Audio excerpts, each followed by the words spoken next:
Welcome to the National Museum of the United States Air Force and our live panel discussion regarding the new upcoming exhibit, Women in the Air Force.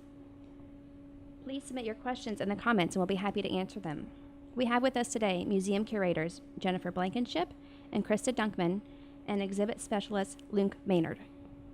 Hi, I'm Jennifer Blankinship. I am the research curator for the Women in the Air Force exhibit. I have worked at the museum for 3 years. And Jennifer, can you explain more about what your duties entail?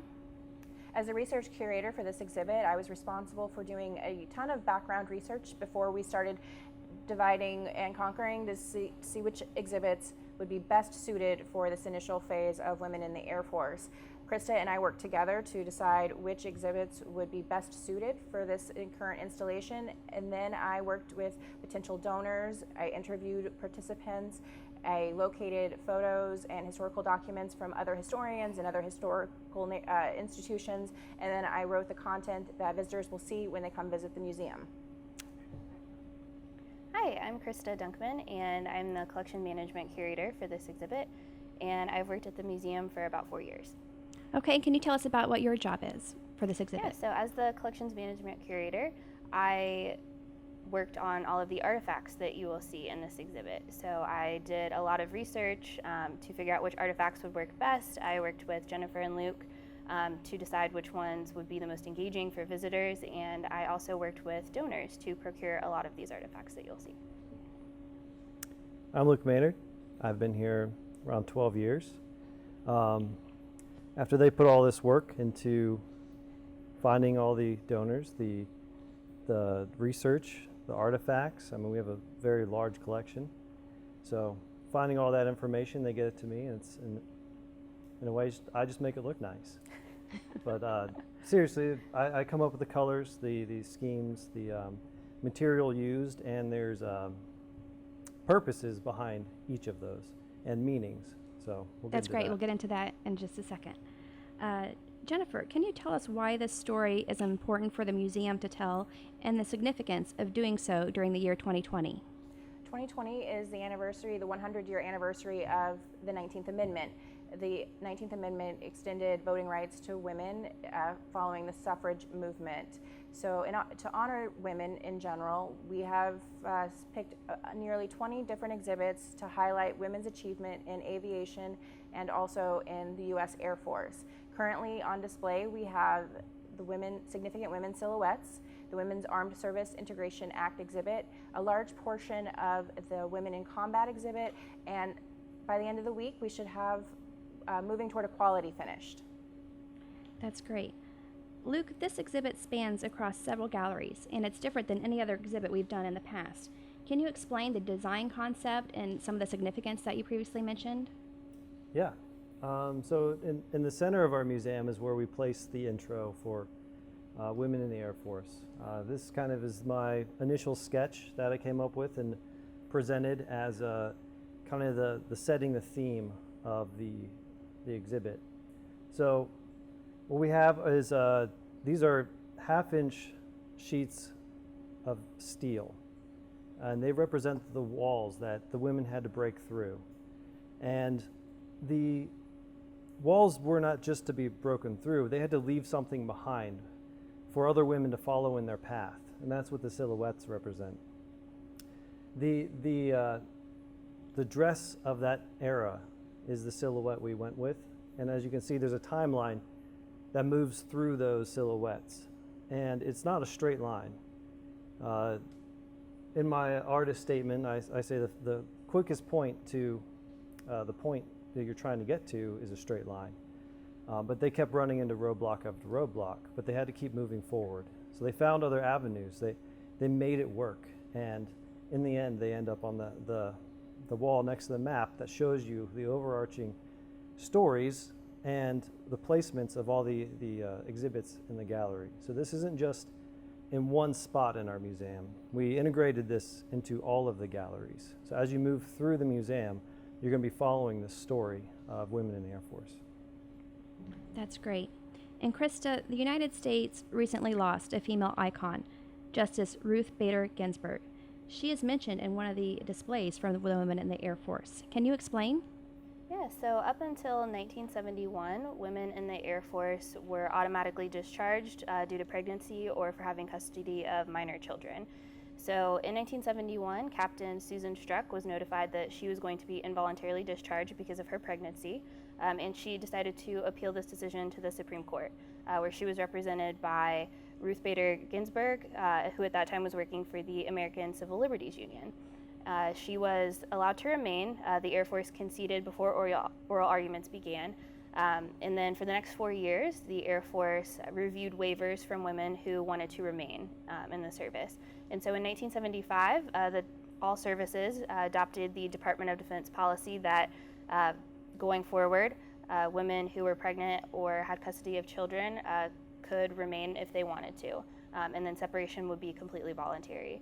So I think it's really special that we are able to carry on her legacy here because thanks to Captain Struck and Justice Ginsburg, women no longer have to make that choice between careers and family. And then after that decision was reached, the Air Force needed to create new uniforms for expectant mothers, such as this smock, which is an early version of a maternity uniform. It was worn with trousers and was designed to be able to be worn by a woman throughout her entire pregnancy. There's other versions out there. There was a jumper, which essentially just looks like a long smock. But these uniforms have greatly evolved throughout the years. The Air Force is also currently working on maternity flight suits and two-piece flight suits. So, Very good. Jennifer, you brought with you some pictures of Staff Sergeant Esther Blake, the first woman in the Air Force. Can you tell us more about her? Hi. So most people in the Air Force are fully aware of who Esther Blake is, the enlisted career field especially. She was the first woman to enlist in the Air Force the first minute of the first hour of the first day that the Air Force accepted women on a permanent status. She was not new to the military. She had joined during World War II. Both of her sons had been shot down over Europe, and she was a very patriotic woman, and combined with her two sons missing in action and also her desire for the war to end and love of a country, she joined the military. She was already in her late 40s when she joined the Women's Army Corps, but she worked on the aviation side of the Women's Army Corps, and when the Air Force allowed women to join in 1948, she jumped over immediately and was ready to continue performing her military duties. She served for about 10 years before she retired, and I did locate a couple of her photos. This photo is one of the most well-known photos of her, I believe, and we are using it in the display. Very good. And Krista, the exhibit section that features Sergeant Blake is already on display, and there is another artifact associated with Blake. Can you explain? yeah, so also on display, one of her artifacts is a pair of earrings that she owned, and they're kind of an old-fashioned screw-back earring, and they are a pair of wings. And so what they look like is kind of a wing and prop insignia, but just the wing part with the prop part missing. So. Very good. And Jennifer, another pioneer for the women in the Air Force was Jackie Cochran. You brought letters from her today. Can you tell her story? Jackie Cochran was involved in a variety of different aviation aspects throughout her life. She began flying in the 1930s, several years before the Air Force joined, before the U.S. went into World War II. At the time, she had this great idea that women could be utilized to help alleviate the strain on male pilots. She offered her services to the Air Force, military at the time, the Army Air Forces rather, and they were not ready to utilize women, so she took a group of women over to Britain, and they supported the war effort with the British auxiliary. The U.S. military saw how great this avenue was, and so they asked her to come back. General Hap Arnold recruited her to come back and start the Women Air Force Service Pilots program. She would send out letters to these women, providing details on what requirements the military had. So you had to be between 18 and 35 years old. Actually, 21 and 35 years old. You had to possess a high school diploma and also have a pilot's license with 35 hours. The letter includes how much pay you would receive, up to $250, and you would be in civilian status throughout the war. Jackie Cochran was instrumental in getting women up in the air for the military, and she also continued throughout her life advocating for other women, and especially herself, to be the fastest and best aviator in the world. Very good. And Luke, parts of Jackie Cochran's story will be told in almost every building of the museum. Can you explain? Yeah, so Jackie Cochran is kind of the first we're moving forward on.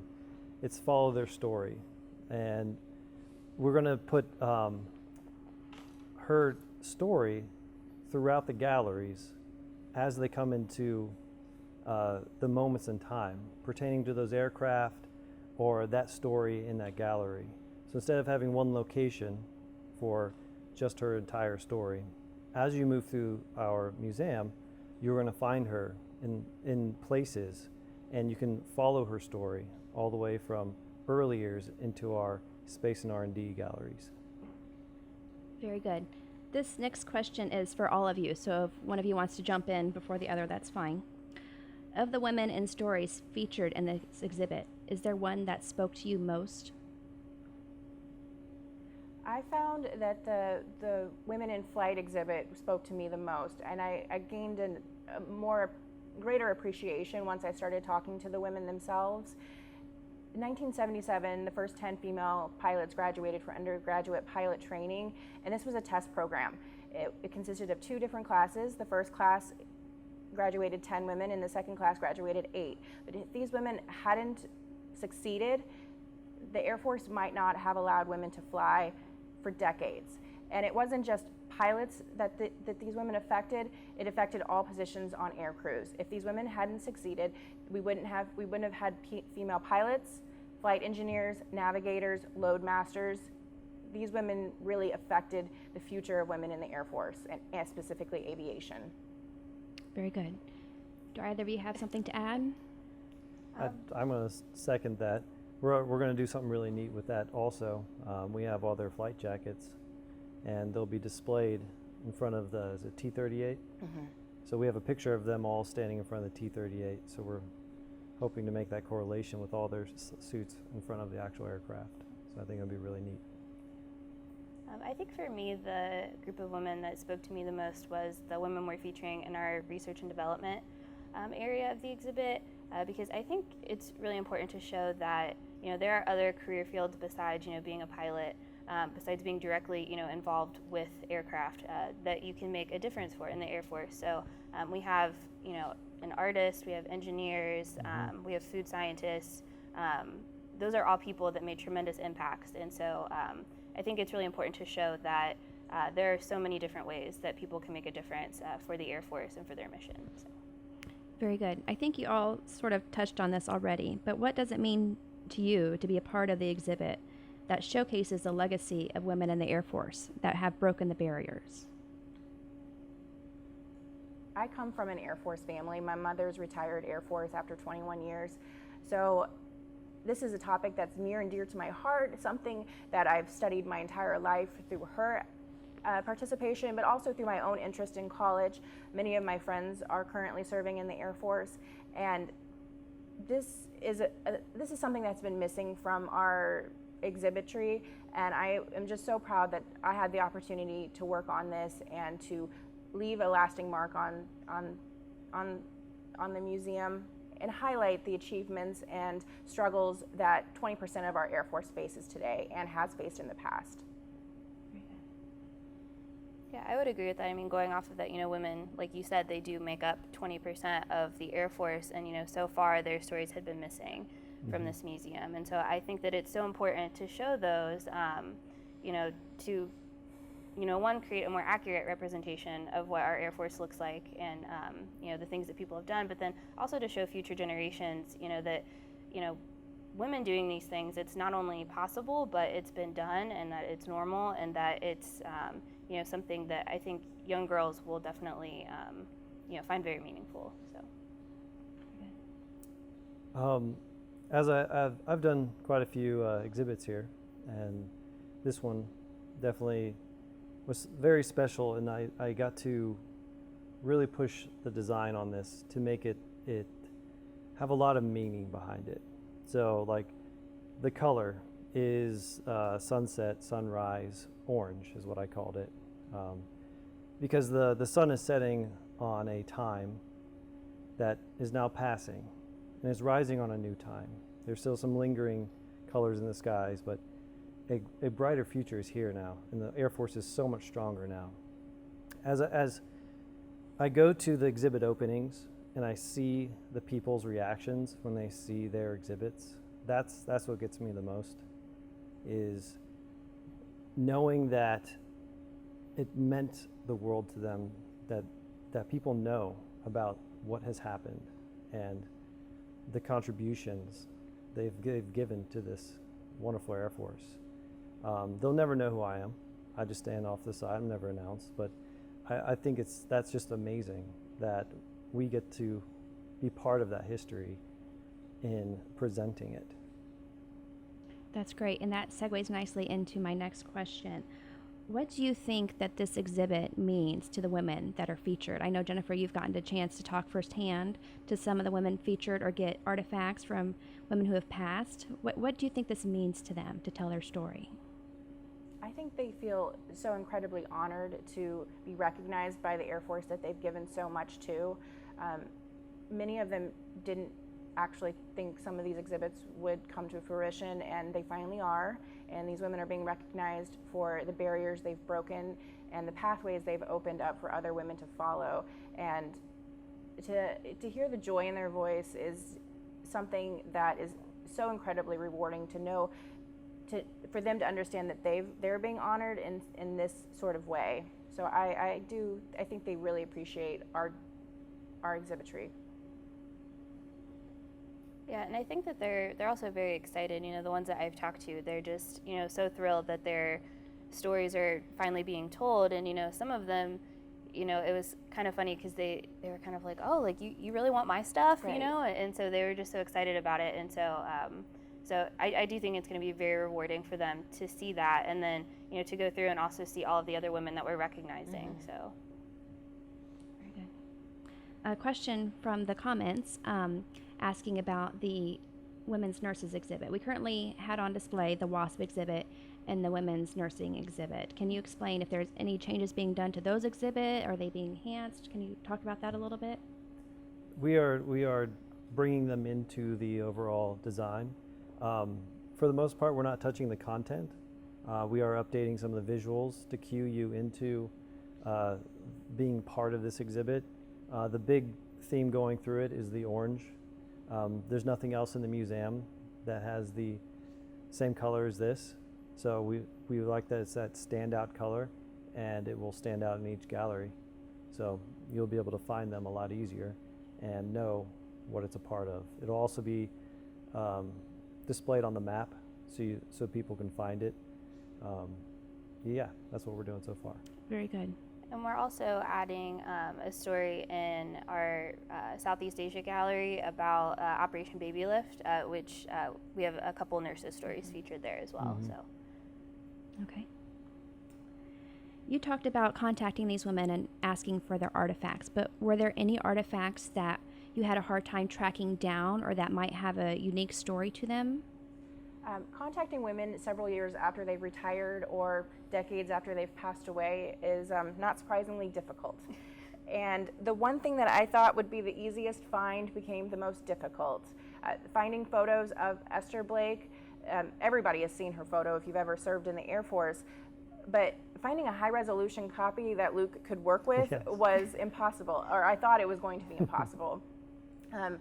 Reached out to several different Air Force public affairs offices and history offices, assuming one of them would have it, and they didn't. I ended up tracking down her family through a family obituary, and I connected with her granddaughter and great-granddaughter through Facebook. Luckily, they read that message and called me back. They were fully aware of how significant she was to Air Force history and were very in favor of supporting this exhibit. I asked for the photos, and I also said, or I asked for one photo. That was really my only request, was a headshot that everybody's seen that I showed earlier. But they also surprised us with a pair of earrings that she wore that Krista had talked about with the wing and prop. And then they provided another headshot that I had never seen before. It's her smiling. It's probably taken the same day, but it has some extra color in it and a smile on her face. And Luke has incorporated that into the exhibit as well. Yeah, I would agree with that. It was definitely hard tracking down some of the women, because I think that, people think, oh, we have, all this technology now, it's going to be so easy to find people, but it's really not. I did track down Colonel Suzanne Whalett. She's going to be featured in our civil engineering exhibit. I found her through LinkedIn. I also found some other people through Facebook. But I think the hardest one, that was the most difficult to actually get here, was we're featuring a duck sculpture in our research and development exhibit. I don't want to give too much away, but it's huge, and it heavy. Was And heavy. Yes, it's Yes. huge, it's heavy, and it was in Tucson, Arizona, and then it was owned by a private donor, but it at one point was on display at the Dayton Art Institute. So I had to do a little detective work through the Dayton Art Institute, and then tracking down the donor, and then had to go through a series of, finding a company to create it and shipping it here. But yeah, the duck is here, and it is ready to go on exhibit. So That's very good. I have an art background, so yes. there's a lot of art history around that duck. So Okay, Yes. good. Yeah. Do either of you know what month that exhibit's going to be installed? Do you know that? Off the top don't of know your head? yet. Okay. Yes. Before the opening. Before the opening. Yes. Before January. Before the end of January. Yes, before the end of January. Yes. So you talked about the challenges of the duck. Mhm. Are there any other challenges that you faced when developing this exhibit or designing this exhibit? Time. Yes. Yes. Time was not on our side. I had expectations that my list was too long and that leadership would cut me back a bit, and they didn't. And so Luke and I worked very closely on trying to get him ideas and words so that he could start his creative process. But those were drafts, and anybody who's ever written knows that you go through multiple drafts, you have other people review it. So he had a lot of work to do on his end to update those drafts. But then we also had COVID, which affected my two Yeah. colleagues. Yeah, that, Yes. was hard. Yeah, we got sent home in March, and so, most of my work is, here with the artifacts, and so it was definitely a little bit difficult. We did lose a little bit of time for that, and it was also hard because you have this topic of women in the Air Force. It's not like we're restricted to a certain set of years or a certain set of people. It was just kind of open, and we were tasked with telling this entire story. So really picking out the stories that we wanted to tell and that we thought would resonate the most with people, and, within the time limit, and then also with having COVID right in the middle of it. It was definitely difficult, but we worked together very well, and our leadership was very understanding of everything, and we're working together to get it out on time. So This was a very hard assignment in the fact that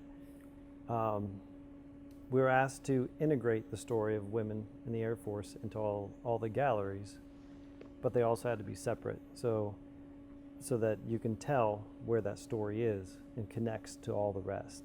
So getting that balance right was really difficult. As you move through the galleries, there's going to be these milestones, and the milestones are moments in time that the history shifted greatly due to the work of these women.